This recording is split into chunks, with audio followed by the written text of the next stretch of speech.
Hello friends, NB એજ્યુકેશનમાં આપનું સ્વાગત છે. હું છું બામણિયા નયન. વિડીયોને લાઇક કરો, સબસ્ક્રાઇબ કરો અને શેર કરો.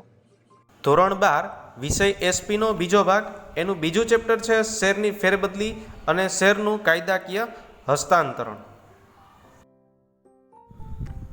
ધોરણ 12 વિષય એસપીનો બીજો ભાગ, એમાં બીજું ચેપ્ટર શેરની ફેરબદલી અને શેરનું કાયદાકીય હસ્તાંતરણ, તેના વિશે આજે આપણે વાત કરવાની. આ પાઠમાંથી બોર્ડની પરીક્ષામાં વિભાગ એમાંથી 1 ગુણ, વિભાગ બીમાંથી 1 ગુણ, વિભાગ ડીમાંથી 3 ગુણનો પ્રશ્ન અને પાછો એક વિભાગ ડીમાંથી 3 ગુણનો પ્રશ્ન, એવી રીતે ટોટલ 8 ગુણનું પૂછાય છે. અને આ જે વિભાગ વાઇઝ જે માર્ક છે એના આધારે પીડીએફ તૈયાર કરેલી છે. બરાબર. આ પાઠમાં 2 ભાગ છે. પેલું જોઈએ શેરની ફેરબદલી અને પછી છે શેરનું કાયદાકીય હસ્તાંતરણ. બે વચ્ચે થોડા ઘણા અંશે ડિફરન્સ છે. સૌથી પહેલા જોઈએ તો કે શેરની ફેરબદલીનો અર્થ. શેર હોલ્ડર એટલે કે જેની પાસે શેર હોય, શેર હોલ્ડર પોતાનો માલિકી હક અન્ય વ્યક્તિના તરફેણમાં જતો કરે અને તેની માલિકી થઈ જાય, તેને શેરની ફેરબદલી કહેવામાં આવે છે. ટૂંકમાં શેરનું ખરીદ વેચાણની અહીંયા વાત થાય કે કોઈ વ્યક્તિ છે પોતાના માલિકીના શેર છે અન્ય વ્યક્તિને વેચી નાખે તો એ એક પ્રકારની શેરની ફેરબદલી જ કહેવાય. શેરની ફેરબદલીની વ્યાખ્યા જે માર્ચ 18માં પૂછાયેલી. કંપનીની સંમતિની અપેક્ષાએ શેરધારક મરજિયાત રીતે, મરજિયાત મતલબ સ્વેચ્છાએ, પોતાના શેરનો માલિકી હક અન્ય વ્યક્તિની તરફેણમાં જતો કરે અને માલિકી હકની ફેરબદલી થાય, તેને શેરની ફેરબદલી કહે છે. ટૂંકમાં કંપનીની સંમતિની અપેક્ષાએ કોઈ શેરહોલ્ડર સ્વેચ્છાએ પોતાના બધા શેર કે થોડા શેર અન્ય વ્યક્તિની તરફેણમાં હક જતો કરે તો તેને કહેવાય શેરની ફેરબદલી, ટૂંકમાં ખરીદ વેચાણ. એક ખાસ અહીંયા ધ્યાન રાખવાનું કે કંપનીના શેરની મુક્ત ફેરબદલી એ કંપનીનું મહત્વનું લક્ષણ છે. આપણે કંપનીના શેર છે એનું મુક્ત રીતે ખરીદ વેચાણ કરી શકીએ, એ એનું એક મહત્વનું લક્ષણ છે. જેથી કરીને આપણે શેરના બદલામાં જ્યારે જરૂર પડે ત્યારે નાણાં પ્રાપ્ત કરી શકીએ. હવે શેર ફેરબદલીનું મહત્વ શું? કે આપણે શેર ફેરબદલ કરીએ, શેરનું ખરીદ વેચાણ કરીએ, એનાથી શું ફાયદો થાય? તો જે માર્ચ 18 અને જુલાઈ 18માં પણ આ પ્રશ્ન પૂછાયેલો. જોઈએ તેનું મહત્વ કે શેર એ શેર હોલ્ડરની જંગમ મિલકત છે. હલન ચલન કરતી મિલકત એટલે જંગમ મિલકત. શેરનું ખરીદ વેચાણ શેર બજારમાં થાય છે. શેર બજાર એ દેશના વિકાસની પારાશીશી છે. ધ્યાન રાખજો, શેર એ શેર હોલ્ડર માટે જંગમ મિલકત છે.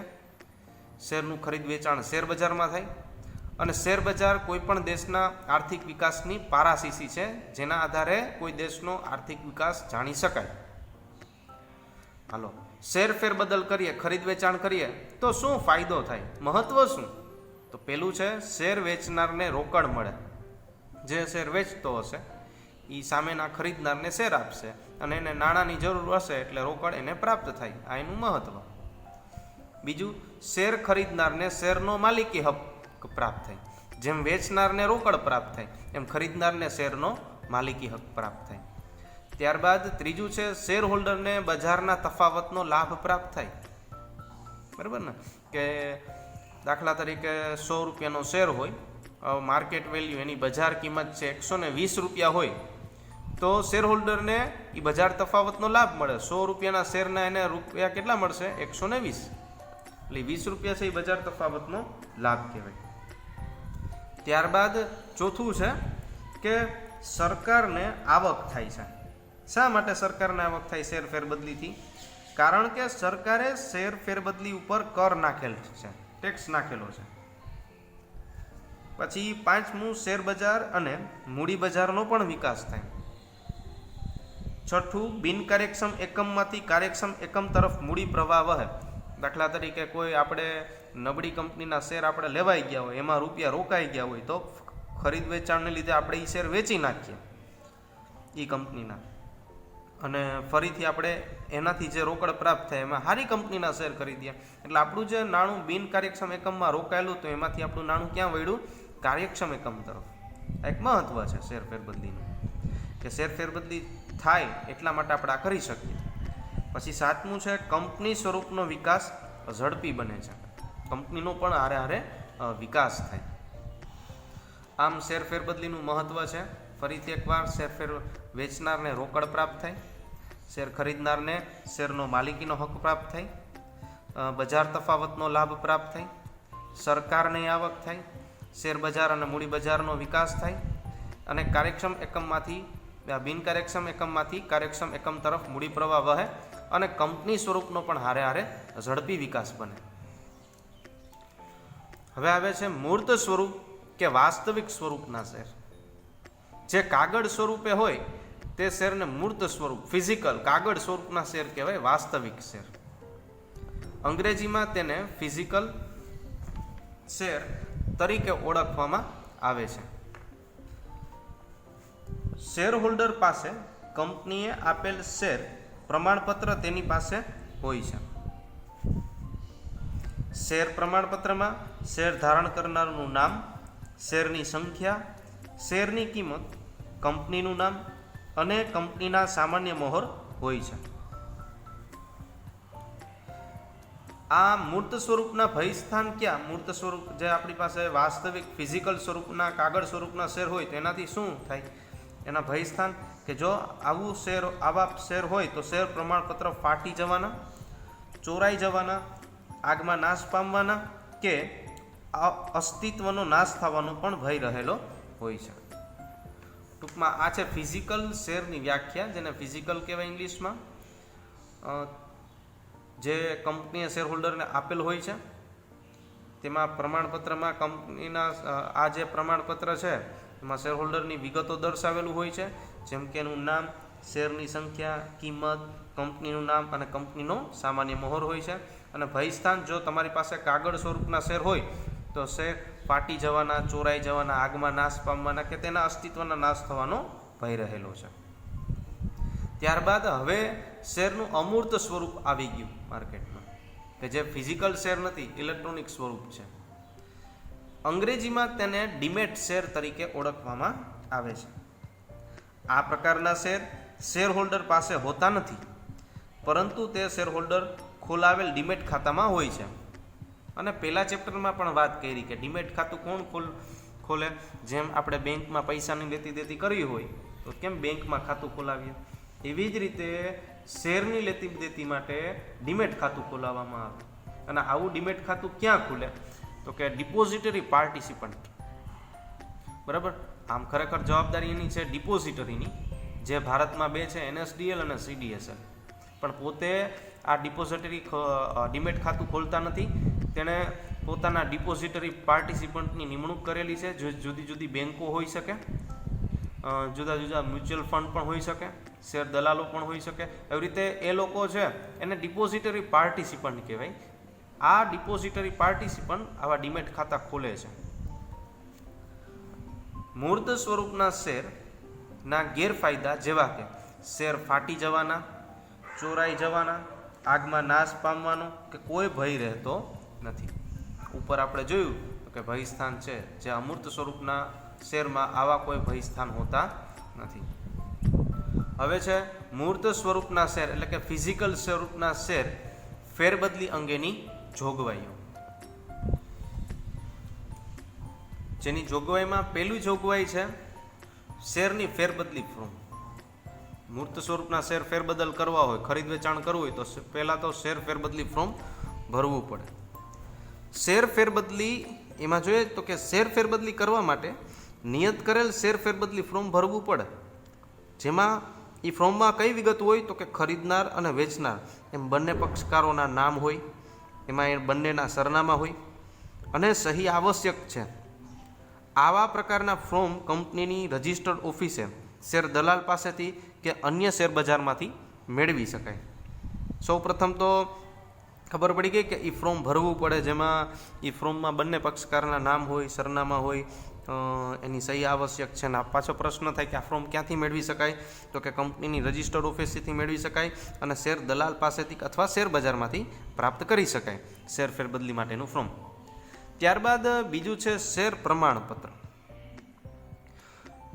શેર ફેરબદલી ફોર્મની સાથે હારે જે છે, જે આપણે ફોર્મ ભર્યું તેની સાથે શેર પ્રમાણપત્ર અથવા તો શેર મંજૂરી પત્ર સામેલ કરવું જોઈએ. તે ફોર્મની સાથે એટેચ કરી દેવું જોઈએ આ ફોર્મની સાથે. ત્યારબાદ ત્રીજું છે બાકી હપ્તા. શેરધારક જે શેર ફેરબદલી કરવા માંગતો હોય તે શેર ઉપર જો કોઈ શેર હપ્તા માટેની માંગણી થયેલ હોય અને તેની સામે જો બાકી હપ્તા હોવા જોઈએ નહીં, બરાબર, શેર ઉપરની જે કિંમત છે એ પૂરેપૂરી ભરપાઈ કરેલી હોવી જોઈએ, એમાં કોઈ હપ્તો બાકી હોવો જોઈએ નહીં, નહીંતર શેર ફેરબદલી ન થાય. ચોથું છે વાંધા અરજી.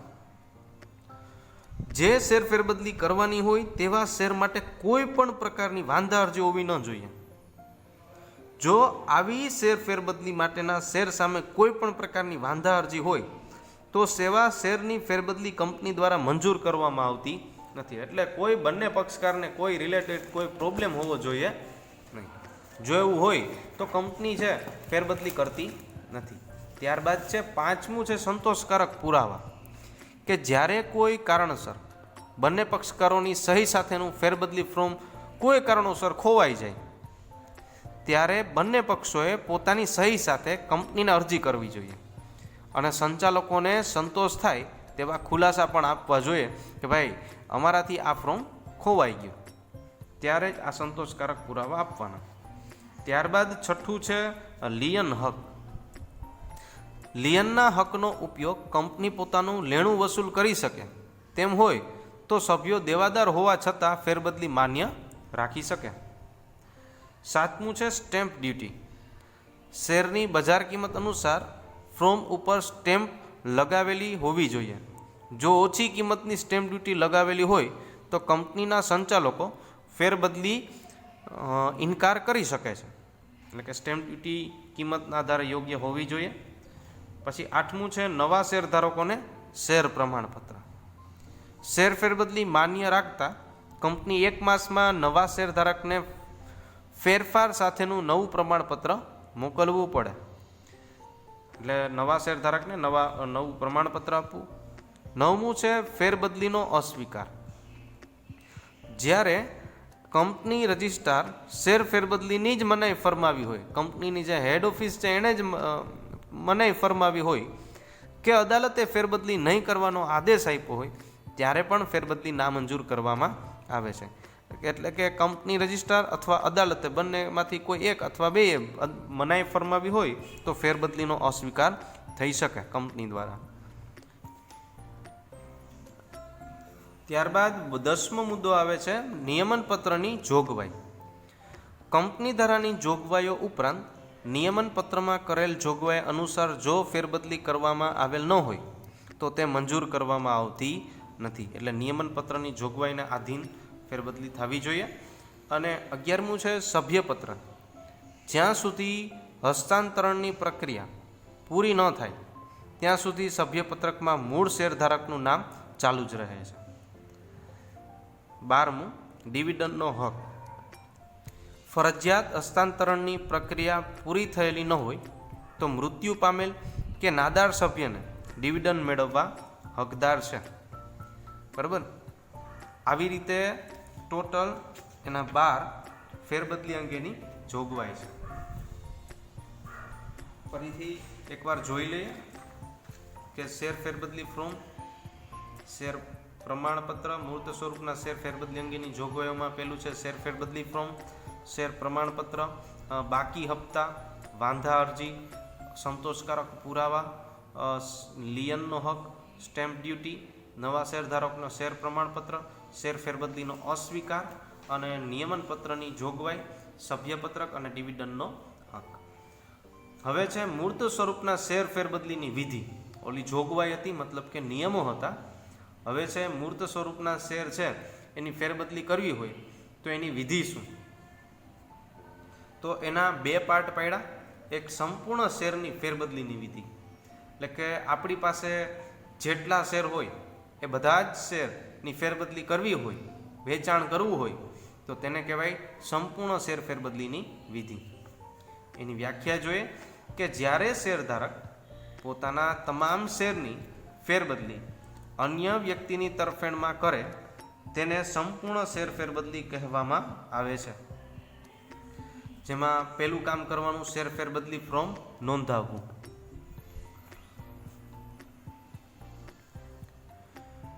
શેર ફેરબદલી કરનારે શેર ફેરબદલી ફોર્મ મેળવવું પડે અને તેના ઉપર રજિસ્ટ્રારનો સિક્કો અને તારીખ નાખવા પડે, જેને કહેવાય શેર ફેરબદલી ફોર્મની નોંધણી. ત્યારબાદ બીજું છે શેર ફેરબદલી ફોર્મમાં વિગતો ભરવી. શેર ફેરબદલી ફોર્મમાં શેર વેચનાર અને ખરીદનાર બંનેની સંપૂર્ણ વિગતો, જેવું કે જેના નામ, સરનામું, કઈ કંપનીના શેર છે, શેર પ્રમાણપત્ર ક્રમાંક નંબર, શેરની કિંમત વગેરે વિગતો ભરવાની હોય છે. તેમાં નિયમ પ્રમાણે જરૂરી સ્ટેમ્પ લગાડી સાક્ષીની હાજરીમાં સહી કરવી પડે છે અને સાક્ષીએ પણ પોતાની વિગતો, નામ, સરનામું, ધંધો વગેરે જણાવવો પડે છે. આવી રીતે શેર ફેરબદલી ફોર્મમાં વિગતો ભરવાની થઈ. ત્રીજું છે શેર ફેરબદલી ફોર્મ અને શેર પ્રમાણપત્ર મોકલવા. જેમાં શેર ખરીદનાર જાતે અથવા શેર દલાલ મારફતે શેર ફેરબદલી ફોર્મ અને તેની સાથે શેર પ્રમાણપત્ર જે તે કંપનીની રજિસ્ટર ઓફિસે મોકલવામાં આવે છે. જો શેર પ્રમાણપત્ર કંપનીએ ન આપેલ હોય તો શેર મંજૂરી પત્ર મોકલી શકાય છે. ત્યારબાદ ચોથું છે ફોર્મ મોકલ્યાની પહોંચ મેળવવી. કંપનીને જ્યારે શેર ફેરબદલી ફોર્મ અને શેર પ્રમાણપત્ર મળે ત્યારે તે મળ્યાની પહોંચ કંપની સેક્રેટરી શેર ખરીદનારને મોકલે છે. આ પહોંચ કંપનીને મોકલાવેલ શેર પ્રમાણપત્ર અને દસ્તાવેજની એક પહોંચ છે. ત્યારબાદ પાંચમી વિધિ છે શેર ફેરબદલી અંગેની જાણ નોટિસ દ્વારા કરવી. જે કંપનીને જ્યારે શેર ફેરબદલી ફોર્મ મળે ત્યારે તે શેર ફેરબદલી ફોર્મ અને શેર પ્રમાણપત્રની ચકાસણી કરશે. ત્યારબાદ બંને પક્ષકારને ફેરબદલી અંગેની જાણ નોટિસ દ્વારા કરે, એટલે ખરીદનારને વેચનાર બંને નોટિસ દ્વારા જાણ કરે કે તમારી ફેરબદલી થાય આ બરાબર છે, તમને સ્વીકાર્ય છે. જેનેથી શું થશે, આ નોટિસનો હેતુ બનાવટી ફેરબદલી અટકાવવાનો છે. જો આ ફેરબદલી અંગે કોઈ પણ પક્ષકારને વાંધો હોય તો તે 2 સપ્તાહમાં કહેવામાં આવે છે કે ભાઈ બંને પક્ષકારમાંથી આ ફેરબદલી બાબતે કંઈ પણ કોઈને પ્રશ્ન હોય તો એ 2 સપ્તાહમાં કંપનીને જણાવી શકે. અને મુદત પૂરી થતાં સુધીમાં કોઈ પણ પક્ષ દ્વારા વાંધો ઉઠાવવામાં ન આવે તો ફેરબદલી બંને પક્ષને માન્ય છે તેમ માની લેવામાં આવે છે. બરાબર. પછી છઠ્ઠું છે શેર ફેરબદલી પત્રકમાં નોંધ કરવી. જેમાં કંપની બંને પક્ષને નોટિસ આપ્યા બાદ નિયત મુદતમાં કોઈ વાંધા અરજી જો ન આવે તો બંને પક્ષની સંમતિ છે એમ માની શેર ફેરબદલી ફોર્મમાં સેક્રેટરીની નોંધ કરે છે. જેના નામે ફેરબદલી કરવામાં આવે તેનું નામ ફેરબદલી પત્રકમાં નોંધે છે. ત્યારબાદ 7મો મુદ્દો છે શેર ફેરબદલીની મંજૂરી અંગેનો ઠરાવ કરવો. જે તે કંપની સેક્રેટરી પાસે શેર ફેરબદલી અંગેની અરજીઓ આવેલ હોય તેના ઉપર ચર્ચા વિચારણા કરી ફેરબદલી માન્ય કરવામાં આવે છે અથવા અમાન્ય કરવામાં આવે છે. જો ફેરબદલી માન્ય કરવામાં આવી હોય તો તેને મંજૂર કરવામાં આવે છે. આ મંજૂર કરવાનો ઠરાવ સંચાલક મંડળની સભામાં કરવામાં આવે છે. ત્યારબાદ 8મું છે સભ્ય પત્રકમાં નોંધ કરવી. જેમાં શેરની ફેરબદલીની મંજૂરી અંગેનો ઠરાવ થયા પછી સભ્યપત્રકમાંથી શેર વેચનારનું નામ રદ કરી જેના નામે શેર ફેરબદલી થઈ હોય તેનું નામ સભ્યપત્રકમાં નોંધવામાં આવે છે. 9મો મુદ્દો છે નવા શેર પ્રમાણપત્ર નવા શેર ધારકને મોકલવા. ઉપર પ્રમાણે જે શેર ફેરબદલી અંગેનો ઠરાવ થયા પછી અને સભ્યપત્રકમાં નામ ઉમેરાયા પછી સેક્રેટરી શેર પ્રમાણપત્રની પાછળની બાજુએ નિયત કરેલ જગ્યામાં નવા શેરધારકનું નામ લખે છે અને જવાબદાર અધિકારીની સહી અને સિક્કા સાથે શેર પ્રમાણપત્ર નવા શેરધારકને મોકલી આપે છે. પરંતુ જો શેર પ્રમાણપત્ર ખૂબ જ જૂનું થઈ ગયેલ હોય, નવા નામ નોંધવા માટે જગ્યા ન હોય તો નવું પ્રમાણપત્ર નવા શેરધારકને મોકલી આપે છે. આવી રીતે જે સંપૂર્ણ શેર ફેરબદલી છે એની વિધિ છે ટોટલ એ વિધિને 9 મુદ્દામાં વહેંચી દીધી. અને વિધિ હોય, પ્રક્રિયા હોય તો આપણે હંમેશા યાદ રાખવું એ લાઇન ટુ લાઇન ક્રમશઃ યાદ રાખવી પડે. ત્યારબાદ મૂર્ત સ્વરૂપના શેરની ફેરબદલીની વિધિ છે, એમાં આપણે એ જોયું સંપૂર્ણ શેરની ફેરબદલી. હવે એનો બીજો પાર્ટ જોઈએ કે આંશિક શેર ફેરબદલી, જે માર્ચ 18માં એની વ્યાખ્યા પૂછાયેલી. આંશિક શેર ફેરબદલી એટલે કે જ્યારે શેરધારક પોતાની માલિકીના બધા જ શેર પૈકી થોડાક જ શેર અન્ય વ્યક્તિને વેચવા માગતો હોય તેને આંશિક શેર ફેરબદલી તરીકે ઓળખવામાં આવે છે. કે શેરધારક પાસે છે એમાં એની પાસે જેટલા શેર છે એમાંથી થોડા શેર અન્ય વ્યક્તિને વેચવા માંગતો હોય તો એને કહેવાય આંશિક શેર ફેરબદલી. ત્યારબાદ આવે છે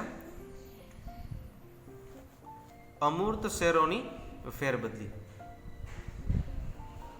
હવે આવે છે, પહેલા હતું આપણે મૂર્ત સ્વરૂપ, હવે છે અમૂર્ત સ્વરૂપ, ડીમેટ ઇલેક્ટ્રોનિક સ્વરૂપના શેરની ફેરબદલી. કોઈ પણ શેરધારક મૂર્ત સ્વરૂપે શેર રાખી શકે છે, પરંતુ નવી જોગવાઈ અનુસાર આવા શેરનું વેચાણ કરી શકતો નથી. તેને આવા શેરનું વેચાણ કરવું હોય તો મૂર્ત પ્રકારના શેરને અમૂર્ત પ્રકારના એટલે કે ડીમેટ પ્રકારના શેરમાં ફેરવવું પડે છે. ડીમેટ શેર એટલે મૂર્ત એટલે કે ભૌતિક પ્રકારના શેરને ઇલેક્ટ્રોનિક સ્વરૂપના રૂપાંતરિત કરવામાં આવે છે, જેમાં રોકાણકારે ડિપોઝિટરી પાર્ટિસિપન્ટ પાસે ડીમેટ ખાતું ખોલાવવું પડે છે. ભારતમાં ડિપોઝિટરી તરીકે NSDL અથવા CDSL નામની સંસ્થાઓ જામીનગીરી સાચવનાર એજન્ટ તરીકે કાર્ય કરે છે.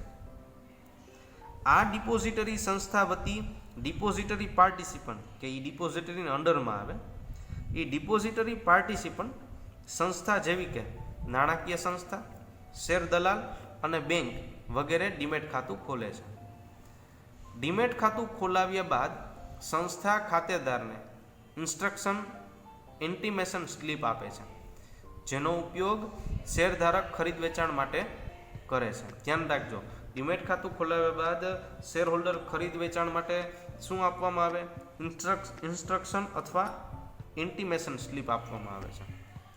આ ઇન્સ્ટ્રક્શન સ્લિપને આધારે એજન્ટ, બેંક કે સંસ્થા શેરનું ખરીદ વેચાણ કરે છે. ખરીદ વેચાણની પ્રક્રિયા ઓનલાઈન કોમ્પ્યુટર ઉપર થાય છે. જે વ્યક્તિ શેરની ખરીદ આ રીતે કરે છે તે શેર તેના ઉપર જરૂરી દલાલી સાથેના ભાવ ચૂકવવાનો હોય છે. ખરીદનારના બેંક એકાઉન્ટમાંથી જરૂરી નાણાં ઉધાર થઈ જાય છે અને તેના ડીમેટ ખાતામાં જરૂરી શેર જમા થઈ જાય છે.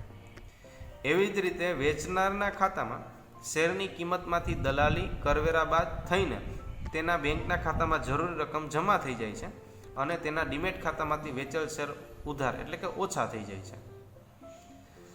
આમ અગત્યની બાબત એ છે કે આ રીતે શેરનું ખરીદ વેચાણ થાય ત્યારે તેના ઉપરનું નિયંત્રણ કંપની પાસે હોતું નથી. કંપનીએ કોઈ કાર્યવાહી કરવાની હોતી નથી, કેમ કે આ બધી જ વસ્તુ ડીમેટ ખાતા થ્રુ થાય, જેમાં કંપનીને આ બાબતનું કોઈ નિયંત્રણ હોતું નથી. પરંતુ NSDL અને CDSLના પ્રતિનિધિ તરીકે કાર્ય કરતી બેંક આ કાર્યવાહી કરે છે, કે જે બેંકમાં આપણું ડીમેટ ખાતું હોય તે બેંક આ બધી કાર્યવાહી કરે છે. શેર ફેરબદલી અંગે સેક્રેટરીની ફરજો, જે જુલાઈ 18માં પૂછાયેલું. એમાં પહેલું છે ફરજ છે સેક્રેટરી શું કામ કરવાનું કોઈ કંપનીમાં શેર ફેરબદલ કરવામાં આવે તો પહેલું છે શેર ફેરબદલી ફોર્મની ચકાસણી કરવી. કે સેક્રેટરીએ શેર ફેરબદલી પત્રક ચકાસવી યોગ્ય રીતે કરવી જોઈએ, જેમાં શેરની સંખ્યા, એનો પ્રકાર, ફેરબદલી ફોર્મમાં શેરધારકની સહીની ચકાસણી વગેરે બાબતો તપાસવી જોઈએ. પછી બીજું કામ સ્ટેમ્પ અને ફી. ફેરબદલી માટે આવેલ ફોર્મમાં શેરની સંખ્યા અને શેરની બજાર કિંમત પ્રમાણે જરૂરી સ્ટેમ્પ લગાવેલી છે કે નહીં તે તપાસવું જોઈએ. ત્યારબાદ ત્રીજું છે સાક્ષીની સહી. શેર ફેરબદલી ફોર્મમાં સાક્ષીની સહી જરૂરી છે. સેક્રેટરીએ સાક્ષીની સહી તપાસીને ખાતરી કરવી જોઈએ. ત્યારબાદ ચોથું છે શેર ફેરબદલીની પહોંચ. કંપની રજિસ્ટર ઓફિસમાં અથવા શેર ટ્રાન્સફર એજન્ટને શેર ફેરબદલી ફોર્મ આપ્યા બાદ તેમાં જણાવેલ વિગતો સંતોષકારક જણાય તો તે અંગેની પહોંચ આપવી જોઈએ. ત્યારબાદ પાંચમી ફરજ છે સંચાલક મંડળનો ઠરાવ. શેર ફેરબદલી પત્રકમાં જણાવેલ વિગતો અને બાબતો યોગ્ય સંતોષકારક જણાય તો શેર ફેરબદલી મંજૂરી આપવામાં આવે છે અને મંજૂર કર્યા બાદ તે અંગે સંચાલક મંડળમાં મંજૂરી અંગેનો ઠરાવ પણ પસાર કરવામાં આવે છે. ત્યારબાદ છઠ્ઠો મુદ્દો છે શેર ફેરબદલી પત્રકમાં જરૂરી નોંધ કરવી. શેર ફેરબદલી મંજૂરી મળી ગયા બાદ સેક્રેટરીએ શેર ફેરબદલી પત્રકમાં જરૂરી નોંધ કરવાની કે જેના નામે ફેરબદલી થાય એનું નામ ફેરબદલી પત્રકમાં ઉમેરવાનું. પછી સાતમું છે સભ્ય પત્રકમાં નોંધ. શેરધારક દ્વારા રજૂ કરવામાં આવેલ શેર ફેરબદલી ફોર્મના આધારે શેર ફેરબદલી મંજૂર કરવામાં આવે છે. ત્યારબાદ સભ્ય પત્રકમાં આ અંગેની નોંધ પણ કરવામાં આવે છે કે જૂના જે છે શેર હોલ્ડર છે એનું નામ કાઢી નાખવાનું, નવા શેર હોલ્ડર છે જેણે ખરીદા એનું નામ એડ કરી દેવાનું, એ વ્યક્તિ એનો સભ્ય બને કંપનીનો. ત્યારબાદ આઠમું છે શેર ફેરબદલી મંજૂરીની નોટિસ મોકલવી. ફેરબદલીની મંજૂર કર્યા બાદ આ અંગે ખરીદનારને મંજૂરી અંગેની નોટિસ મોકલવામાં આવે. આ નોટિસ મોકલવાથી જ ખરીદનારને જાણ થાય કે આપણા શેર જે ખરીદ વેચાણની અરજી કરી હતી એ મંજૂર થઈ. ત્યારબાદ નવા શેર પ્રમાણપત્ર તૈયાર કરવા. શેર ફેરબદલી મંજૂર થયા બાદ નવા શેરધારકને નવું શેર પ્રમાણપત્ર તૈયાર કરવાની ફરજ સેક્રેટરીની છે. ત્યારબાદ નવા શેરધારકને પ્રમાણપત્ર આપવું. નવા શેર પ્રમાણપત્ર તૈયાર થયા પછી શેર ફેરબદલી અંગેની આપેલ પહોંચના આધારે નવા શેરધારકને પ્રમાણપત્ર મેળવી લેવા અંગે જાણ કરવામાં આવે છે અથવા પહોંચના આધારે નવા પ્રમાણપત્ર જણાવેલ સરનામા ઉપર યોગ્ય રીતે મોકલવાની ફરજ પણ સેક્રેટરીની છે. ત્યારબાદ 11મો અને છેલ્લી ફરજ છે કે નિયમનપત્રની જોગવાઈનું પાલન. આ બધી જ કામગીરી સેક્રેટરીએ ફેરબદલી કરતી વખતે નિયમનપત્રની જોગવાઈનું જો ઉલ્લંઘન થતું નથી તેની ખાતરી કરવી જોઈએ. આમ નિયમનપત્રની જોગવાઈઓનું પાલન કરી અને આવી શેર ફેરબદલી થવી જોઈએ.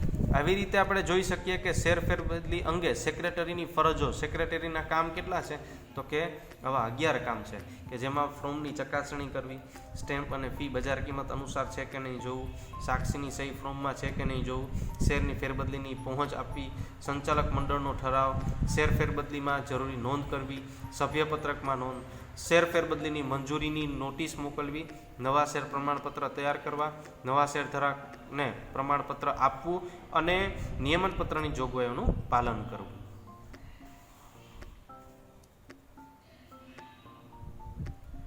હવે આવે છે શેરની કાયદાકીય હસ્તાંતરણ એટલે કે ફરજિયાત હસ્તાંતરણ. આ પાઠનો બીજો ભાગ આપણે જે કે પહેલું હતું શેરની ફેરબદલી, હવે છે શેરનું કાયદાકીય હસ્તાંતરણ જેનું બીજું નામ ફરજિયાત હસ્તાંતરણ.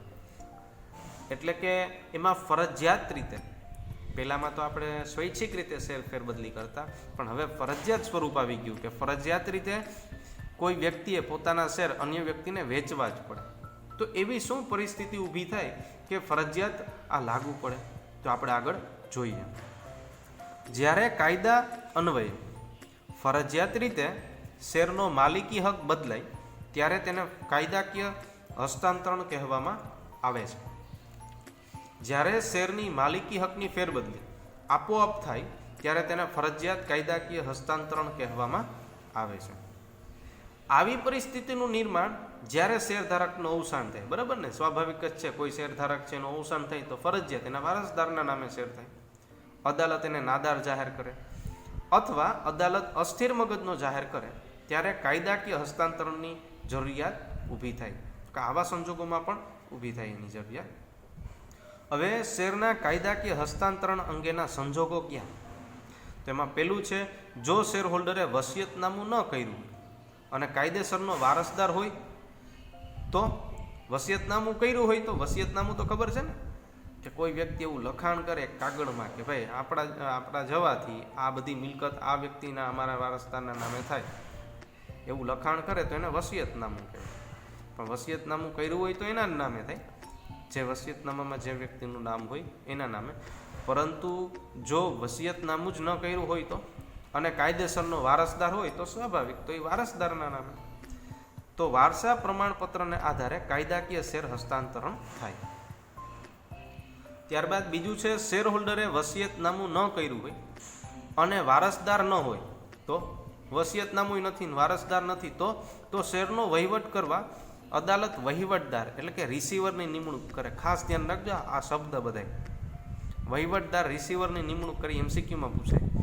ત્યારે વહીવટદારને શેરનો લેવડ દેવડનો હક મળે છે, જે માર્ચ ઓલરેડી 18માં પૂછાયેલું જ છે. ત્રીજું છે શેરધારક નાદાર જાહેર થાય ત્યારે અદાલત રિસીવરની નિમણૂક કરે અને નાદાર થયેલ વ્યક્તિને શેર રિસીવરના નામે ફેરબદલ થાય છે. એટલે નાદાર જાહેર થાય તો અદાલત કોની નિમણૂક કરે? રિસીવરની, અને એ રિસીવરના નામે શેર ફેરબદલ થાય. ત્યારબાદ ચોથું છે શેરધારક અસ્થિર મગજનો જાહેર થાય તો અદાલત તેના માટે વાલી કે ટ્રસ્ટીની નિમણૂક કરે, એને સાચવનાર વ્યક્તિ, અને તેના નામે શેર ફેરબદલ થાય. અને પાંચમું છે એકલ વ્યક્તિ કંપનીમાં જે તે વ્યક્તિનું મૃત્યુ થાય તો તેના વારસદારના નામે શેર ફેરબદલ થાય. અહીં આપણે જુદા જુદા સંજોગ જોઈ લઈએ કે પેલું વસિયતનામું નથી કર્યું અને વારસદાર હોય તો વારસદારના નામે શેર થાય. ત્યારબાદ બીજું જોઈએ કે વસિયતનામું ન કર્યું અને વારસદાર ન હોય તો અદાલત વહીવટદારની નિમણૂક કરે. શેરધારક નાદાર જાહેર થાય તો અદાલત રિસીવરના નામે શેર ફેરબદલ થાય. અસ્થિર મગજનો જાહેર થાય તો અદાલત વાલી કે ટ્રસ્ટીની નિમણૂક કરે, એના નામે શેર થાય. અને એકલ વ્યક્તિ કંપનીમાં જે વ્યક્તિનું મૃત્યુ થાય તો એના વારસદારના નામે શેર ફેરબદલ થાય. આવી રીતે આપણે જોયું શેર ફેરબદલીના ફરજિયાત શેર ફેરબદલીના જુદા જુદા સંજોગ. હવે આવે છે શેરની ફરજિયાત ફેરબદલીની વિધિ. જેમ ફરજિયાત જે ફેરબદલીની વિધિ એવી રીતે આની પણ એક એવી રીતે વિધિ છે જે માર્ચ 18માં પૂછાયેલું કે સૌ પ્રથમ ફરજિયાત શેર ફેરબદલીની વિધિ તો કે શું કરવાની, કેવી રીતે, તે સ્ટેપ બાય સ્ટેપ અને લાઇનમાં જોવી પડે. તો સૌ પ્રથમ તો કંપનીને જાણ કરવી. કઈ બાબતની જાણ? તો કે અવસાન અંગેની જાણ, કે શેરધારકનું અવસાન થતાં વારસદાર કે જે કાયદેસરનો પ્રતિનિધિ હોય તેણે સભ્યના અવસાનની જાણ કંપનીને કરવી. સંયુક્ત શેરધારક સંજોગોમાં પ્રથમ શેરધારકનું અવસાન થાય ત્યારે જીવિત રહેલા બધા અન્ય શેરધારકો પોતાના નામે શેર ફેરબદલ કરવા માટે પ્રથમ શેરધારકના અવસાનની જાણ પ્રમાણપત્ર સાથે કરવાની હોય છે. એટલે અવસાન અંગેની જાણ કરવાની. ત્યારબાદ બીજું છે નાદારી અંગેની જાણ, કે કોઈ શેરધારક અદાલત દ્વારા નાદાર જાહેર થાય તો તે અંગેની જાણ તેના રિસીવરે કંપનીને કરવાની હોય છે કે આ વ્યક્તિ નાદાર થઈ ગયો.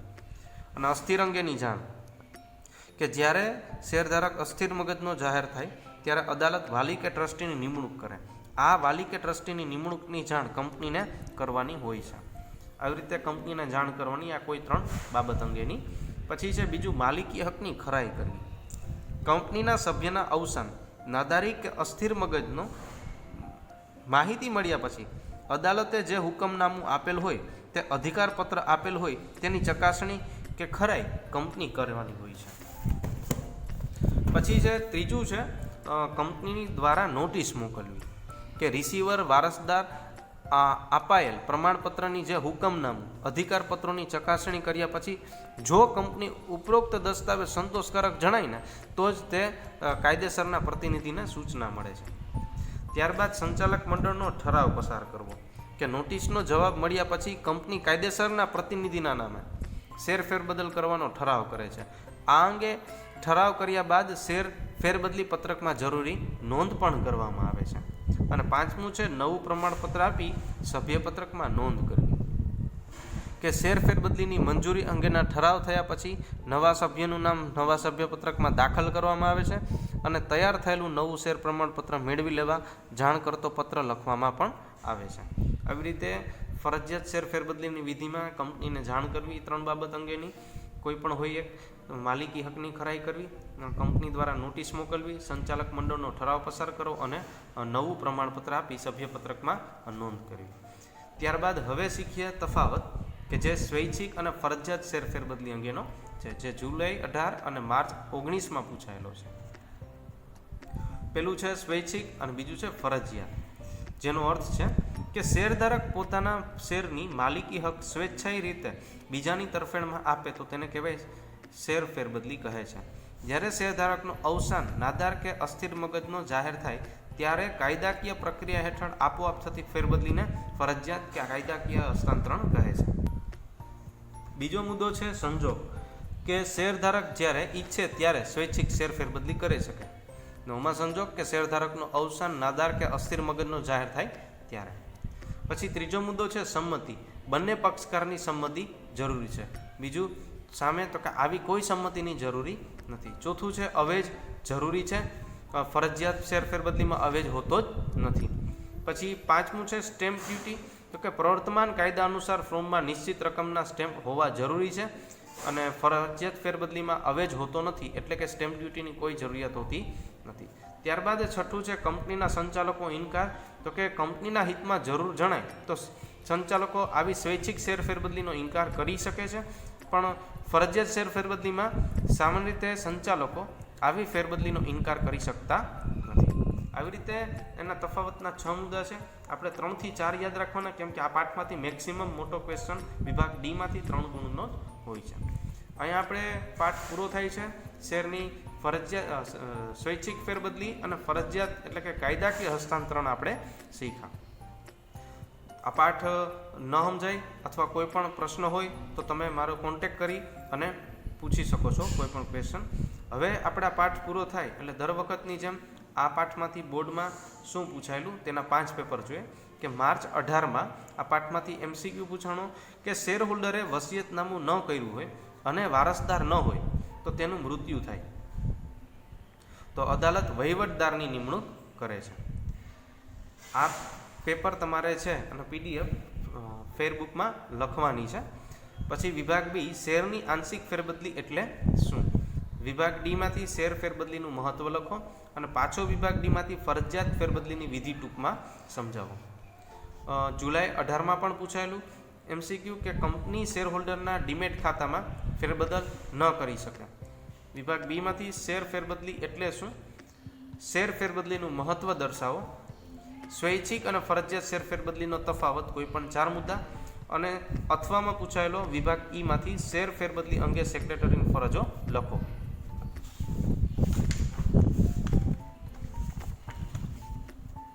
ત્યારબાદ છે માર્ચ 19માં પૂછાયેલું વિભાગ એમાંથી ફરજિયાત હસ્તાંતરણની પ્રક્રિયા પૂર્ણ ન થઈ હોય તો ડિવિડન્ડનો હક પછી મળે છે.